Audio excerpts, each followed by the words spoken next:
power. It's got enough power. My goodness. Man. When you're this small and light, you don't need a lot. Okay, we're gonna put the thing up. Oh, you're gonna make me do it while in motion? I'm crispy. I'm getting crispy. So Eric, this is your first time in a Miata, Yep. correct? I have been calling this the midlife crisis car because I myself am approaching 40 faster than I care to admit. This is tempting, isn't it? This is very tempting. This is very tempting. 40 grand it's a lot of bands for Yeah.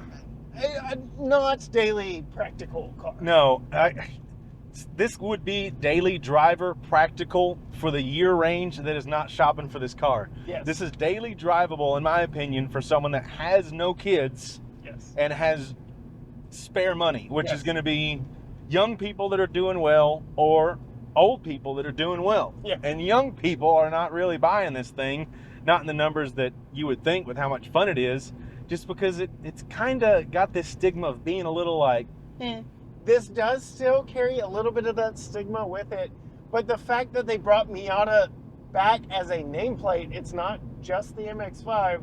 Like, there is a passionate fan base about this. This is the mid-trim, the club trim, and that actually means something because clubs love these things. There are entire race series dedicated to this vehicle for good reason. It's fun. I like it. I don't feel like it's a tampon on wheels. Oh, God. It's fun. It's a legitimately fun car. It's built for fun first and foremost.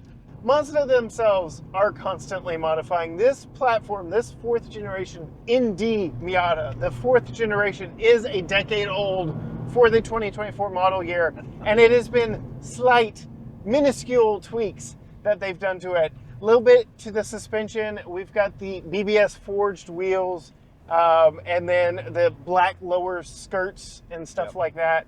Brembo front brakes, but not rear brakes. Not a lot has been done to this, but they're just making it just a little bit better each and every year. That Japanese theory of Kaizen, constant, small, subtle improvements. You just keep tweaking it, making it better over time. And that's what we've got here with a decade-old car. When I find out it was Brembos on the front only, initially I was thinking they're kind of being cheap. And really, what's wrong with that? You don't need a lot of clamping force. You don't need huge rotors. You're not going to get a whole bunch of heat soak. And the fact that they put forged wheels, forged name brand wheels on this means they're kind of giving you permission to drive the crap out of it. They're reducing your unsprung weight while maintaining a nice solid wheel so that you can kind of get out there and have some fun. It really is that good. Power numbers under 200 in horsepower and torque. Who cares? On paper, you're like, you write it off. I wrote it off before experiencing this car. This is the second time I've been in one. I see the appeal. I understand completely. All right, one last slide in the Miata. Oh yeah. Controllable. God, that shifter is so short and tight and direct. I love it. I was very much expecting to be underwhelmed by the power. I expected it to be light and nimble. I didn't expect it to have enough power to actually propel the chassis the way that it is. But it does. Yeah. It's great. It's really great. All right, Corey, we got some old school pipes back here. No kind of valves. As a matter of fact, there's not even exhaust tips on this.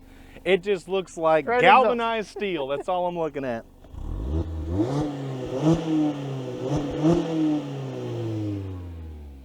I mean, that's pretty good for a little bitty non-turbo four-banger. No sport mode. No sport. No baffles or anything like that. Fancy. Are you going to be able to get out?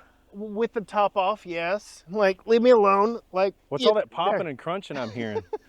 My joints, man, my joints. Let me tell you what I think this looks like to me. Think modernized, civilianized, shrunken down Gen 2 Viper. But that's what this looks like to me. Like, we got the venom glands, we got the angry eyes, we got the lip. It's just way shrunk down, less than half the cylinders, like less than a sixth the displacement. But my point is, the spirit is there. Yeah. Front engine, well balanced. It lets you turn all the nannies off. Good manual transmission. Front engine. Front-ish. It's like 2 inches back. 99% behind the rear axle. It's under here. Yeah. It's not a stupid battery pack. Yeah. It's not like a 2-cylinder up here with a hybrid cell. It's just motor in front, power out the back, fun in the middle. Excellent 6-speed. Yes, incredible 6-speed. A true short throw. Not a little shift knob, a real mechanically short, tight manual transmission. It's incredible. So we talked about the passion of the driving experience of this. There is passion in the design of this. The fact that you bring up the Viper itself was harkening back to the 60s and true actual sports cars. Yeah, that was like Cobra 2.0 is what they're shooting for this. But it was a little too bloated and a little too Americanized. This is true European post-war sports car.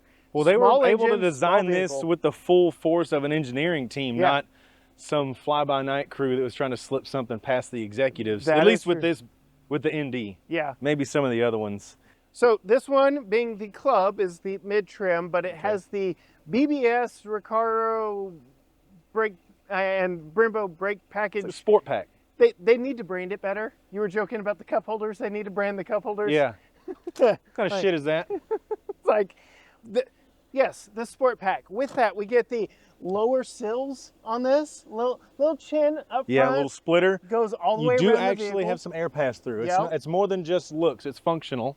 Forged BBS wheels, weight savings. Yep. Brembo, without sacrificing durability. Yeah. Brembo brakes up here. Looks like 2 pistons. Yeah, yeah. And then Mazda brakes back here, but how much braking is actually happening? Unless it's a rally car, most of the braking is happening at the front. I'm pretty sure you could put bicycle brakes back here. Yeah, just a couple of foam pads.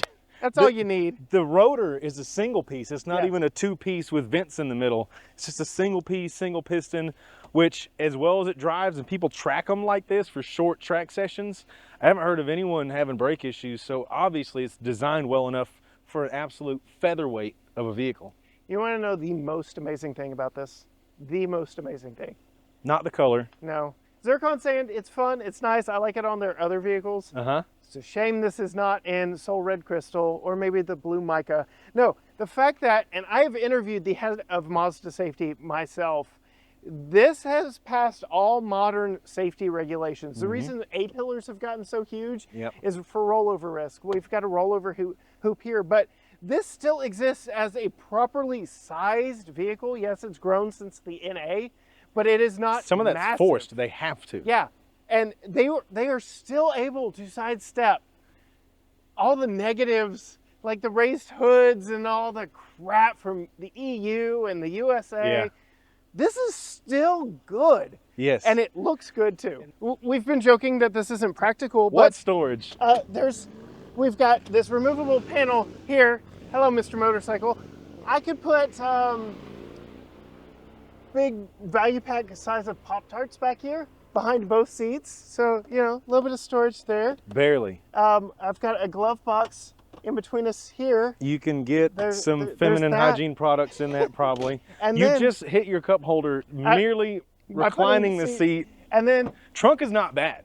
The roof you can actuate by a single hand very easily. It's got one clasp in the middle. Very easy. Granted, I'm not if we in were it. in there, the controls are on the inside. We're making it look harder than it really is right now. So But we simple. operated it while we were driving a minute ago. Center console can hold up to $2.27 in loose change. And 2 of those tampons you've been talking about. And 2 tampons. Not the supers though. Not the overnights. You got 2 actual cup holders, but 3 slots to put them in. So look, boom. Yeah. Modular cup holders. Who'd have thunk it? It's actually kind of dumb because there's not one good catering place. to us Americans with our There's not Route one 44s. good place for you to put a Super Gulp in there or anything like that. But they have cup holders now. Final thing for me. Interior door panels right here, perfectly color matched, to the exterior. They It's have the to. same color, metal flake. So when you're looking in the car, it all is a cohesive piece. Very well thought out. There's nothing else that I think they could have done in this price range to make it a better version of what it's supposed to be. Yeah, Pretty much perfect. pretty much perfect in every way.